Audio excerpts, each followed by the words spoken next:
भारत जोड़ो यात्रा के मध्य प्रदेश पहुंचने पर राहुल गांधी ने बीजेपी पर देश में डर फैलाने का आरोप लगाया। साथ ही उन्होंने कहा कि यात्रा का लक्ष्य लोगों के दिल से डर को दूर भगाना है। देखिए, तरीका क्या है बीजेपी का। सबसे पहले डर फैला। किनके दिल में डर?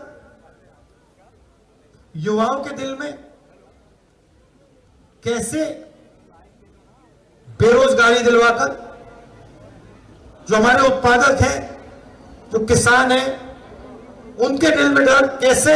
सही दाम ना देकर, बीमा का पैसा ना देकर, कर्जा माफ ना कर कर। मजदूरों के दिल में डर। कैसे? मनरेगा को ना चलाकर। तो ये पहले डर फैलाते हैं और फिर जब डर अच्छी तरह फैल जाता है फिर उसको वो हिंसा में बदल देते हैं। देखिए, हिंसा कुछ कोई चीज नहीं होती। हिंसा डर का एक रूप है। जो डरता नहीं है वो हिंसा कभी नहीं कर सकता है।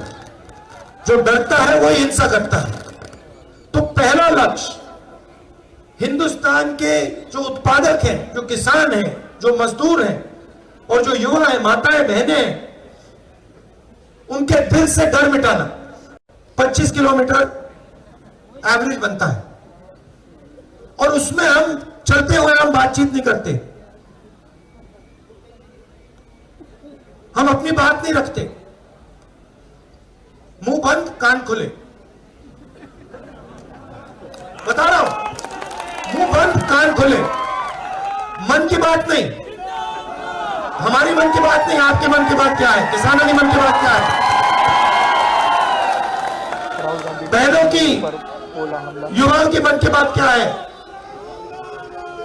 हम यात्रा के दौरान मजदूरों की मन की बात क्या है? छोटे व्यापारियों की मन की बात क्या है? ये हम सुनते हैं, दिन भर सुनते हैं। और फिर 15 मिनट, ज्यादा से ज्यादा 20 मिनट, 7 बजे शाम को हम और सर्दी के मौसम में एमसीडी की चुनावी तैयारियों के बीच जेल से आए सत्येंद्र जैन के एक वीडियो ने सियासी गर्मी को बढ़ा दिया है। मनी लॉन्ड्रिंग केस में तिहाड़ जेल में बंद दिल्ली सरकार के मंत्री सत्येंद्र जैन का नया वीडियो सामने आया है। बीजेपी ने आज 1.5 मिनट का वीडियो सोशल मीडिया पर शेयर किया है। इस वीडियो में बैरक के भीतर सत्येंद्र जैन को खाना परोसा जा रहा है। एक व्यक्ति लगातार उनकी सेवा में लगा हुआ है। इससे पहले जैन के 4 वीडियो सामने आए थे जिनमें वो जेल में मसाज कराते दिख रहे थे, जबकि सत्येंद्र जैन की ओर से राउज एवेन्यू कोर्ट में याचिका दाखिल कर कहा गया है कि उन्होंने 6 महीने से अन्न का एक भी दाना नहीं खाया है। वहीं इस वीडियो में जैन को जेल में मिल रही तमाम सुविधाओं के बारे में पता चल रहा है। कोर्ट में दाखिल की अर्जी में कहा गया है कि जेल में जैन धर्म के अनुसार खाना नहीं मिल रहा है। 5 महीने में 28 किलो वजन कम हुआ है। अर्जी में आरोप लगाया गया है कि 31 मई को गिरफ्तारी के दिन से वो किसी जैन मंदिर नहीं जा पाए हैं और जैन धर्म में गहरी आस्था होने के नाते वो एक धार्मिक उपवास करते हैं और पका हुआ भोजन, दाल, अनाज, दुग्ध उत्पाद नहीं लेते हैं।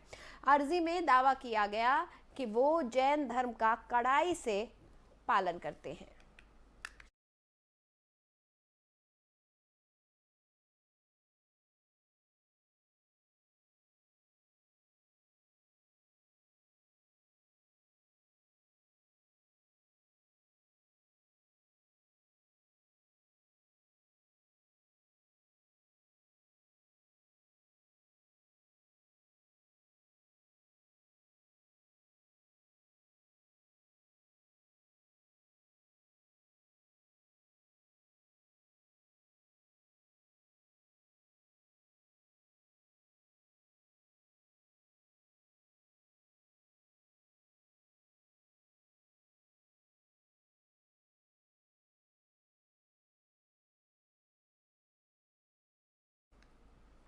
और जेल में पहले सत्येंद्र जैन को मसाज और उसके बाद स्पेशल खाने का वीडियो सामने आने पर बीजेपी ने सवाल उठाया है। बीजेपी प्रवक्ता ने साजिद पूनावाला ने दिल्ली के मुख्यमंत्री अरविंद केजरीवाल से सवाल पूछा है कि आखिर जेल में रिजॉर्ट वाला खाना क्यों परोसा जा रहा है।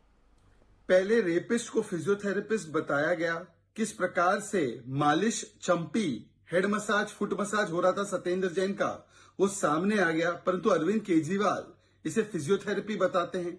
किस प्रकार से एलईडी टीवी देखा जा रहा था, मिनरल वाटर पिया जा रहा था, दरबार सजाए हुए था।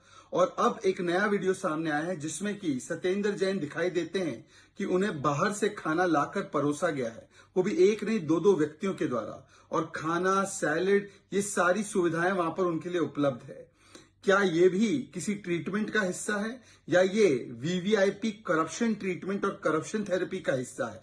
ये करप्शन थेरेपी है जहां पर एक मंत्री 5 महीने से जेल में है, परंतु उसको फिर भी कोर्ट से राहत नहीं मिलने पर वसूली करने के लिए मंत्री बनाए रखा है। कितने लोगों से वसूली कर रहा है? सुकेश से तो कर ही रहा है। उसके अलावा रेपिस्ट से मालिश लेने की सुविधा ले रहा है। रेपिस्ट से ही नहीं बल्कि वहां पर और भी लोग उसके इर्द गिर्द दिखाई दे रहे हैं और फिर उसे खाना परोसा जा रहा है जैसे कि वो कोई रिजॉर्ट में हो, कोई वेकेशन पर आया हो। मतलब अरविंद केजरीवाल जी ने पूरा इंतजाम किया कि तिहाड़ में सत्येंद्र जैन और भ्रष्टाचारियों को ना मिले सजा, उनको मिले वीवीआईपी मजा।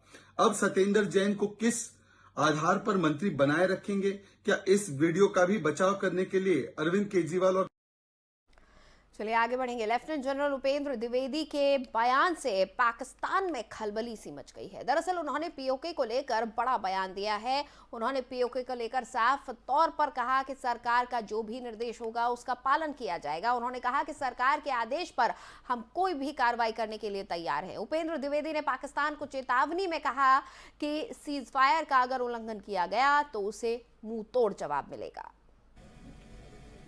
रक्षा मंत्री gave the statement about the POJK. As you are aware that parliamentary resolution already exists on the subject, so therefore it's nothing new. It is part of the parliamentary resolution.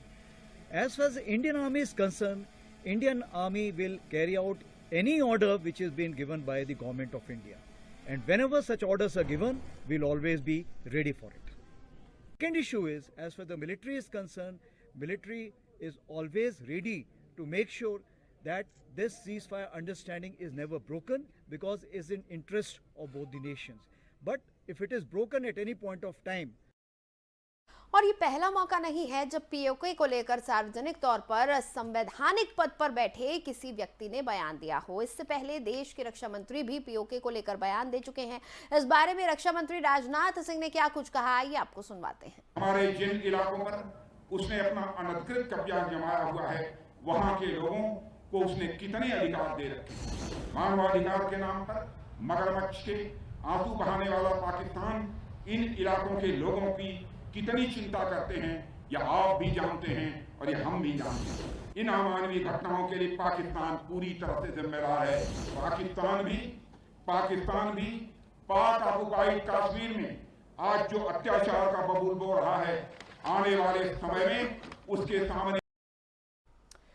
और दिल्ली के श्रद्धा murder case में हर रोज नए नए खुलासे हो रहे हैं। अब इस केस में पुलिस को बड़ा अहम सुराग हाथ लगा है। जानकारी के मुताबिक आफताब 2 साल पहले ही श्रद्धा को मारना चाहता था। इतना ही नहीं, उसने श्रद्धा को काटकर फेंकने की धमकी भी दी थी। हालांकि उस वक्त वो अपने इरादों में कामयाब नहीं हो सका था। श्रद्धा ने 2 साल पहले पुलिस में आफताब के खिलाफ एक शिकायत दर्ज की थी। अपनी शिकायत में उसने लिखा था कि आफताब ने गला दबाकर मुझे मारने की कोशिश की है और काटकर फेंकने की धमकी दी है। उसने अपनी शिकायत में आगे लिखा था कि आफताब का परिवार ये बात जानता है कि आफताब मुझे मारना चाहता है और मुझे पीटता है।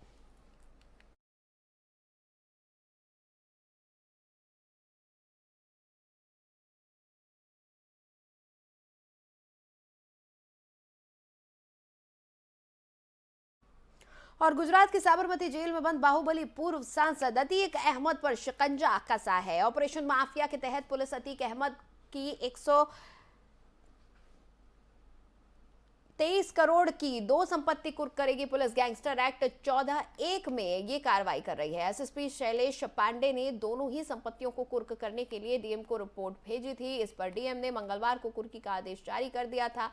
पुलिस अभी अपराधी द्वारा अर्जित अन्य संपत्तियों की जांच पड़ताल कर रही है। हवेलिया झूसी में अतीक अहमद ने अपने पिता हाजी फिरोज और चाचा उस्मान अहमद और अफरोज अहमद के नाम पर यह प्रॉपर्टी खरीदी थी। इस प्रॉपर्टी की अनुमानित कीमत 123 करोड़ रुपए है। पहली संपत्ति 1.8260 हेक्टेयर हाजी फिरोज और उसके भाई उस्मान और अफरोज के नाम पर है, जिसकी कीमत 76 करोड़ 16 लाख रुपए है। वहीं दूसरी प्रॉपर्टी 1.1300 हेक्टेयर उस्मान के नाम है, जिसकी कीमत 47 करोड़ 12 लाख 40 हजार है।